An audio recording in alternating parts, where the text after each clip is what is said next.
Yo, meda kwena miape nupola de shade ke le miapo. Nana ke meda kwena maude ameshama pagbeta. Enye ameke pomne le anko ike metona nye Dr. Michael yike le ebeto da heba bitesanwa enye ya pomne le fifelai. Meva fie be magava don kujinao be ebeto da heba bitesa egale ashameke. Wa mayike elenye po nene be mezen po wa le coup de deme jagbare shere bo ha asiu naka achike ya ebeto da hebo bitesade efe dance osobo nanya ba ebe azan chike ya zan chike ike a dance yeleme a chike ke danado kabakaba madoko sida nyure pa a chike ya de nyamate won no fia ko agbe no be ebeto da hebo bitesa e wona do amada wo to gbedegbede wo gake enu ke gboro melenye be ameyo ko la chike ya zan da se ike diule la e ya gboro mele no fifelai do to na sida nyure pa e gba to a mi we pere ko ke bi acho e beto da hebo bitesa e fe do yo ko wona de nyamate won no fia ko agboro pete na o le kuku de deme e do lele de shade kala fu de munao nanya ba enye amegbeto elenye ko fifelai ike e dunanu enya nunachi enunango dunango kode na nabe ebeto da heba bitesa na nyo pachike zaza lewo kuku de me amagbe yo kata yi kemie ko fufu ko wo achike ya de wonye amagbe sesene ke enuse le wonchi enu ike mejibe emene kona wonye be amagbe de shia de a pakple game ike na koide amagbe alo achiagbo amagbe de woli alo achide woli a majebe na idegbo mudimo ezame ole be na idegbo edo le ha majebe na idegbo le samu mudime alo mudome edo ike na koda bakpele ale ko wona do maro kule nkura chike yanchi ebeto da heba bites doctor gan ike ne togbinye ewo achike ya maro ko sida nyode e hofe de ka 150 years afiku mele po hada shipo amagbe kata iko fofu dana nunade achike mo ke kokowo ebeto da heba bites kemi gava ko de ka eve eto enne atondo kokpedenchi bele sube nomu alonguchu yikele nye kpode afiame de jijo nava afiame nene be elnya ko fiflaya dolele iko na be white o de poa manoko seda mi de pa white o de poa alo gonorrhea elefu de munawa ekema doto na sida nyode white o de poa ya de enye dovondi ke donan peame ele nyomunchi le nchu hanchi egbe nyomu de le a white elenchi gake a nchu a kenye nyomu asoro ade nchu manya be ele yinchi ota na be nyomu la chike zan nyomu de kape ko la chike zan nchu a mezana chike evele nye benuka egbedeli nanya be edo aroko de egbe magia yehala akpo white o de poa mafio eyagba afinemi ayideji egbe ike na do roja na dolele made egbe ma enye egbe ko na be miata enu amoto ne kafonchi a yantonto agbo mia megano arodon ko de egbe magio no nwure sede na sede nyore pa white o de poade enye virus alo enwu gbagbe video wonye yike wo le vume na wo du anwu le nchi o achi adazi kokode angome na nenye be azia wo chia agbana na azia gba akpobe echi do ko komule nchi o ta flache wo nyongu me ana ofie pa na wo dona le nchi o abe aguji ko wo chuene mara go enye do ke dona nkpame anna be veve madame jiro no nyongu anchi bo nyongu re dawu kurade veve dona le me white o de puanyama nanya ba ese to omejia chikedenchi o yike azima ko dara ngoma nawo wo domatore gere viju goloma nawo de yike eko fofu jivia eyata egba de video lede wo funku de ka egolo obe look me London de video halia efunku bia ga shega makwa elenku chugu white ko jidi fima de video lia echila nyigba keke matenwa chwa zozoli aloma tenwa fonu kabao white ma white atenga gle view domenao e wonno wike elenye kpo white mata e do li ko nyomu de e blona ava kpo na vide ablo vide akpo na no chamele lamanao abimba gbe zolon cha kemi gbagbe wonye white ma white atenga dun kaka de no dungole nchi o greta fuma na wa menya o kwa ke ejaraba obe etoto nguchu ne sidanwe de white a ele nguchu hanchi wo nguchu ke elenye kpo a mere kuno pa jagbere shade na lenku de wo fe atahawo wata hawo ne be kpo efu hede abe powder wo kodeji efulo na de white elenchiu won chuke ga shaga me atame efie no pa white elenchiu nguchu de na ne bo be adoro de arua ejena de efe edo de echide donale nguchu me na wo nguchu de etome etona efie no evu na jo made kupa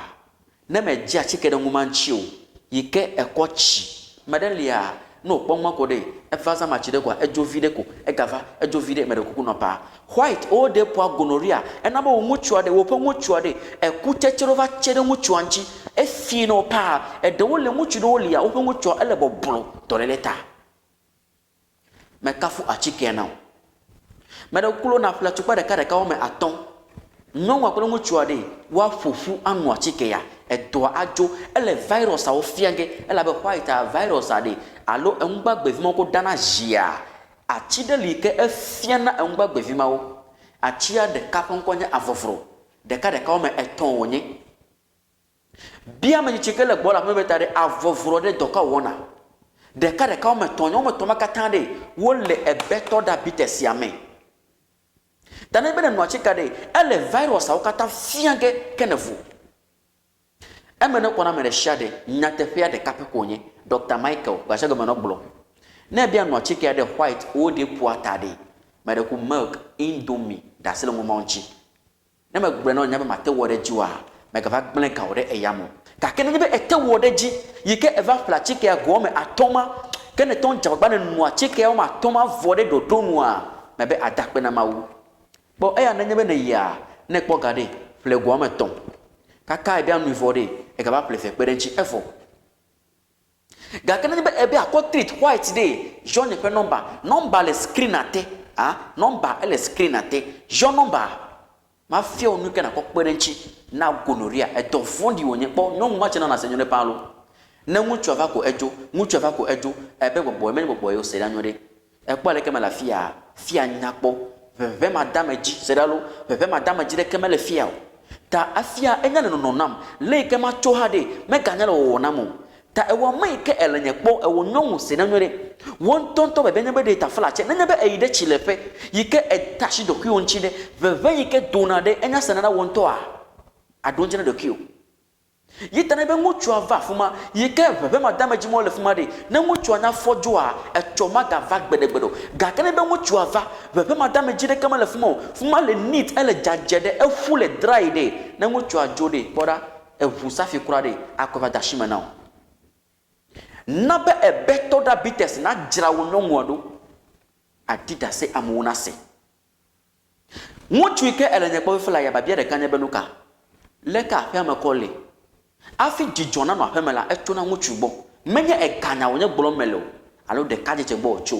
ga ke na fi wa yo be mutu a mede ku seda nyure e kude wo mutu a fe mutu gbedodo nchi nesia na kareji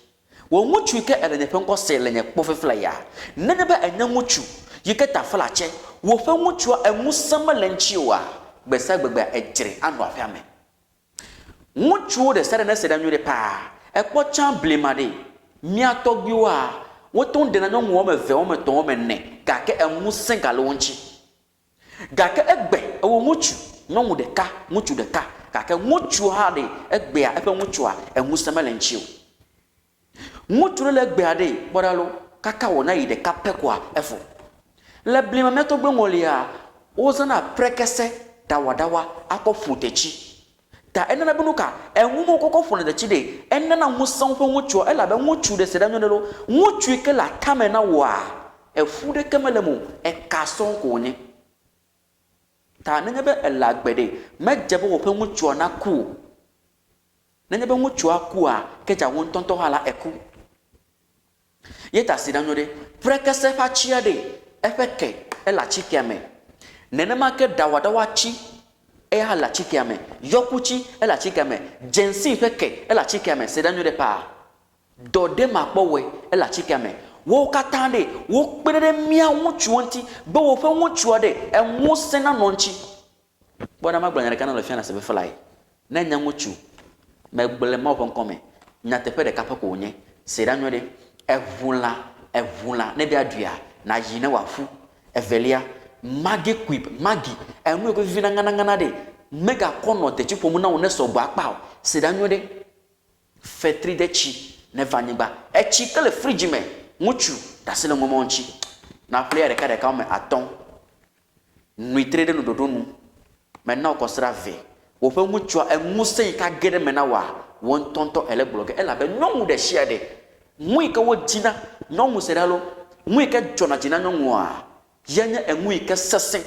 mui ka jiji emui ka lia etri ehojo yanyomu de sare jina nyan tonto ha muchu menye mela chike aza tana mele gbolo a menya enu ke gbolo mele alo muchu yoko la chike aza da sai ke diwo le de menye gbolo fenye yawo bo achika de efe da se wo sombo na nyebe muchu la chike anu a mena na nyava yi akpere nchi obo muchu na nyebe pepe mele mola pepe na vame do ma hi dolele ta muchu ele boblo nya pepe la chike ame tana be wo muchu mele la mekpo dolele ta ele boblo de mo chike na kpere ana be wo muchu a enwosen pepe alo be atri leke won toto na jiene nyomu de le gba fefela na nyekpo a na nyebe muchu vagbo yike wo le be na sevivia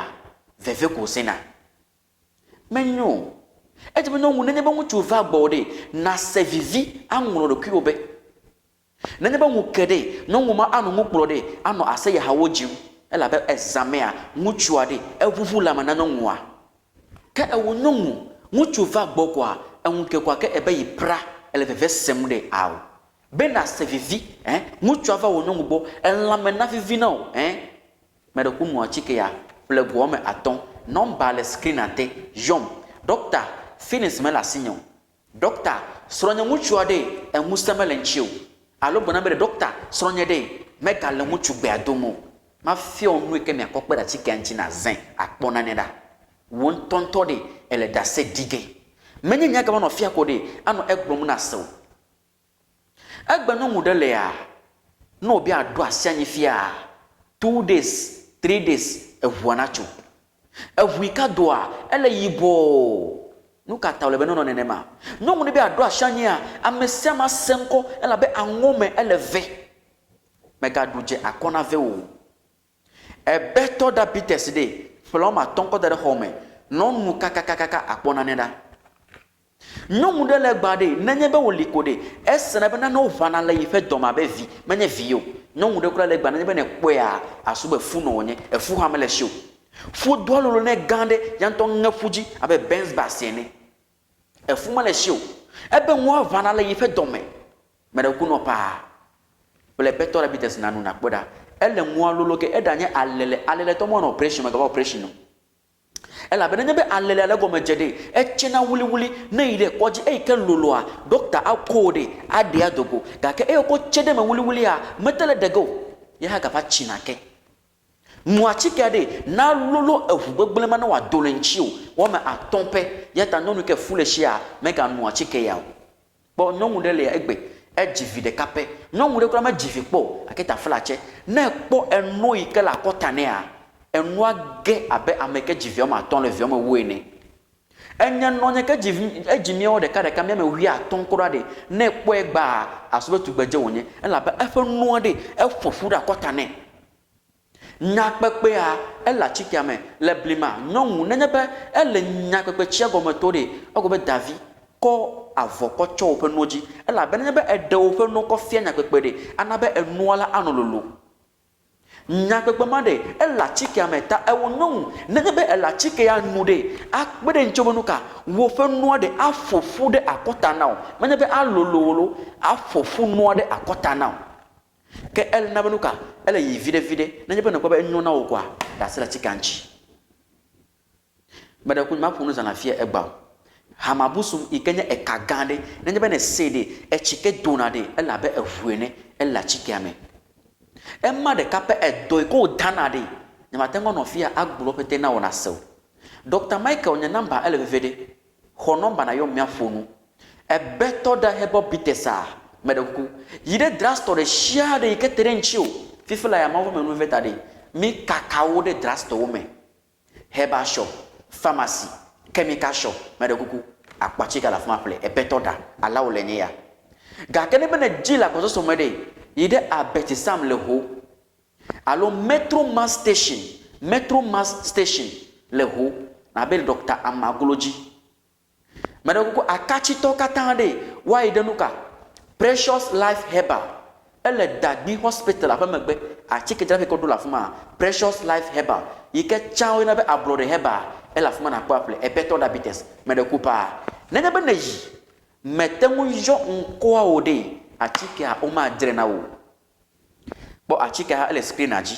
ebeto da herbal bitters ebeto da herbal bitters elle veut vede pa number enye 059 55 18 641 059 55 18 641 059 55 18 641 a better da herbal bitters made ko nebe ele hohoi ko be golegio me a na kwele Nolinko Herbal Shop Nolinko Herbal Shop ele Sankis Road hohoi alo be nyeba ekpo Nolinko fe achike jira huode o ya tohua na be ile a better da herbal bitters ji mede ko ajire no yonkwa a better da herbal bitters akpe yom miafonu mawu na amere shade bye bye.